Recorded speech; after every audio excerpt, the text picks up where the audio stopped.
The World Bank and its sister organization, the International Monetary Fund, are very special organizations. They are sitting on top of the world's wealth, which was put into a secret account, and it has more gold than anybody knows about. And it is cloaked in secrecy. The bankers do not own that money. It's held in benefit for humanity. Per dollar, this country, the MAHARLIKA, is the richest country in the world. During a talk show in a U.S. TV the week following the bombing of the New York Twin Towers, President Bush was asked this question, which is the richest country in the world today? With a smile he said, the Philippines.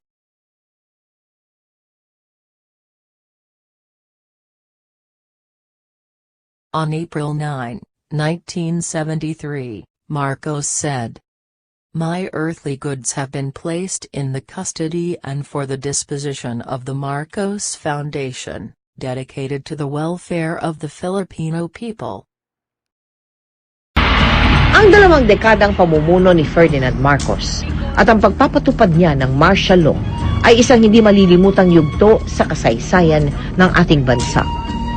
I have proclaimed martial law in accordance with the powers vested in the President by the Constitution of the Philippines. Ang People Power Revolution noong 1986 ang tumapos dito. Kasabay nito ay ang pagbaba sa pwesto ng mga Marcos at ang pag-exile ng kanilang pamilya sa Hawaii. 3 taon pa lamang silang namamalagi doon ay yumao na si Ferdinand dahil sa multiple organ failure. How was the last hours of being with President Marcos during his dying He was moments? giving me strength by saying, "Sweetheart, fear not. All our lives be committed on the side of the right. Like the sun will rise tomorrow, the truth will set us free." Ang pagyao ng kanyang asawa marahil ang bumaliktad sa buhay ni Imelda. Siya ang sumalo ng halos lahat ng kaso na ibinabato sa kanyang pamilya. Karamihan sa mga kasong ito ay tungkol sa pagkamkam umano ng mga Marcos ng yaman mula sa kaban ng bayan. Taong 1990, naganap ang sinasabing Trial of the Century kung saang $1 milyong ang kinwestiyon kay Imelda sa kasong fraud at racketeering. Dito sa gym sa likod ng bahay nakatago ang mga dokumentong nagpapatunay raw na not guilty ang pamilyang Marcos tungkol sa questionableng mga kayamanan. Nakaayos ang mga ito na tila nakaabang sakali mang mangailangan sila ng ebidensya anumang oras. You're entering the documents of the trial of the century. Oh! Here. 170 banks that Marcos deposited money on. These are the 350,000 documents used against me. Now, all of that, all the mines, all the banks of the world, 170 banks of the world. And I have the bill of lading. And these are all U.S. government exhibit. All of this. Just to show you the bill of lading, how much is $240 million. Oh my goodness. Is it million? Billion?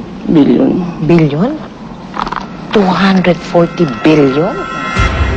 Only one shipment. And these are plenty of shipments. And then 5 sketches. Lucio started them, all of this. Meralco. 2,900 hectares, that greenfields, Alabang, that's all ours.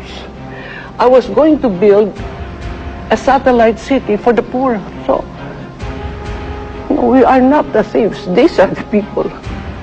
Mrs. Marcos, if we go by all of these, you are rich beyond compare. No, this will save the world. The world. The world. This is the reason why I want to survive.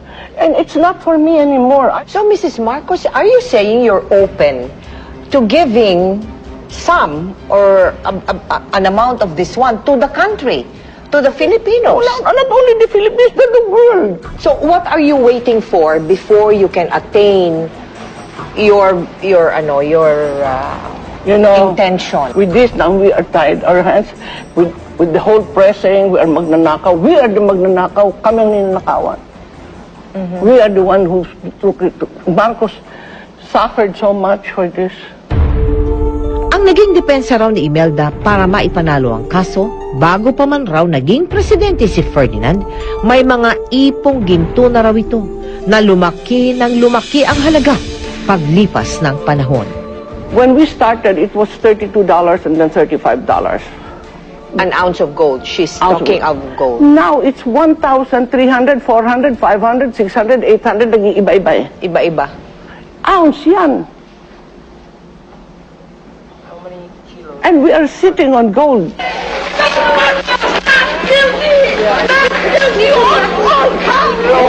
Did you know I won my case in New York on my 60th birthday? I know, I was there. I covered you. And then you had a small party in that small Filipino pub. Yeah. You know, after the court, everybody went to that small Filipino pub. Punong-puno ng tao.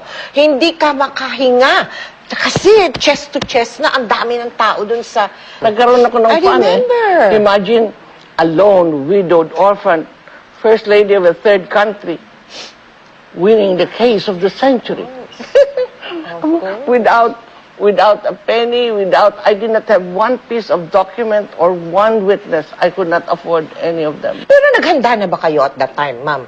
May pinaghandaan na ho ba kayo? Na kung sakasakali, ako hindi makonvict ako, were there already... I am resigned to whatever the Lord has planned for me. Anyway, I have always followed whatever they say about the good, the true, and the beautiful, and that is God being that is God made real. So I followed that path, and if you're in that path, you're in the path of God and the truth. Nobody can touch you. Can you imagine? I have now 986 cases, and all of them I won. And this case are not filed by individuals. They are filed by government, superpowers. And I have about 10 more, but I'm not afraid. I'm at peace with the truth. Maging ang kanyang dalawang anak na sina Bongbong at Amy ay kapwa may pwesto ngayon sa gobyerno. Mrs. Marcos, you have entered politics again, and so has your family. Senator Bongbong is in the Senate. We have Amy as the governor in Ilocos. It's not for the honor or the pride. I've been first lady there and all of that on top of the heap for a long time. No, not for that. It is the privilege for be able to give, to love. Do you foresee another Marcos in Malacanang? Well, I am only happy that my children, in spite of the fact that we have been so persecuted because of politics, the whole family, the children still love the Filipino people and the country. Believe na believe ako sa mga anak ko. Gaya ng kontradiksyon sa bansag sa kanya na iron butterfly, ganun din marahil ang buod ng buhay ni Imelda. Parehas niyang natamasa ang kapangyarihan at prosekusyon. Parehas siyang minahal at kinamuhian. Ngunit sa kabila ng lahat ng ito, tulad ng isang paru-paro, pilit pa rin siyang lumilipad. I did not have the privilege of interviewing Mrs. Marcos in New York because she was really so guarded. But now, I have the privilege of doing it. Before I retire from my career, and you are and you have the nerve to ask me shocking questions. No, are they shocking? Really? Were they shocking questions? Some wouldn't dare. Oh, really? Oh, but I think I would because I am coming with a. I am okay, coming with a very clear conscience. I believe in transparency. Anyway, I have nothing to hide. Correct. Let me now thank you very much for this interview.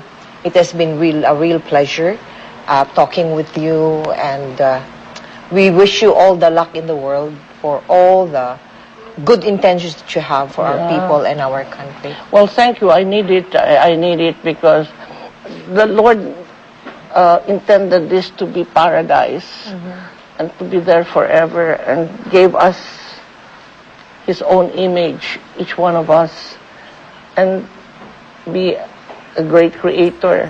And we can do so much. And that's why I'm praying that we can really fulfill, and it's doable. If you say it's doable, it is doable. It is doable. Maraming salamat po.